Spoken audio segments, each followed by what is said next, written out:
G20 Finance en Argentine, l'hommage du FMI aux politiques du président Macri. La directrice générale du FMI Christine Lagarde et le président argentin Mauricio Macri, le 21 juillet 2018 à Buenos Aires. Argentine Presidency, hangout via Reuters. Le G20 Finance s'est ouvert samedi 21 juillet 2018 à Buenos Aires, en Argentine. À cette occasion, les ministres présents ont apporté leur soutien à la politique économique du pays hôte, et à l'accord que le président libéral Mauricio Macri vient de signer avec le Fonds monétaire international, FMI. Un accord censé stabiliser l'économie argentine, mais dont beaucoup redoutent les conséquences. Avec notre correspondant à Buenos Aires, Jean-Louis Buchet, nous l'avons examiné sous tous ses aspects et nous n'avons que respect et encouragement pour la politique mise en place par les autorités argentines. En ouverture de ce G20 Finance, Christine Lagarde, directrice générale du FMI, a rendu un hommage appuyé à la politique économique du président Macri.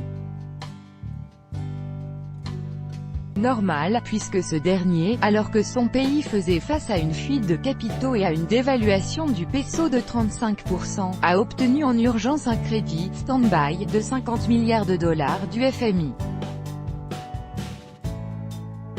Mauricio Macri compte sur ce crédit pour stabiliser la situation économique. Ce n'est pas sans risque. Parce qu'en contrepartie, le pays s'est engagé à réduire son déficit budgétaire à 1,3% du PIB à fin 2019. Même s'il est prévu que les dépenses sociales seront préservées, la baisse de l'investissement public entraînera une récession dans les prochains mois. Si tous les ministres présents à ce G20 Finance ont appuyé l'accord, le Suisse Wally Maurer l'a fait en des termes moins diplomatiques que d'autres, c'est très dur pour la population. Mais les réformes du gouvernement, c'est le seul chemin, considère-t-il. D'ici fin 2018, pour Macri, ça passe ou ça casse. Les menaces de guerre commerciale se sont réalisées. La question n'est plus de savoir quand la guerre commerciale va commencer, elle a déjà commencé. Nous avons déjà eu une augmentation des tarifs sur l'acier et aluminium, nous avons eu la réplique ferme, mesurée, de la part de la Commission européenne.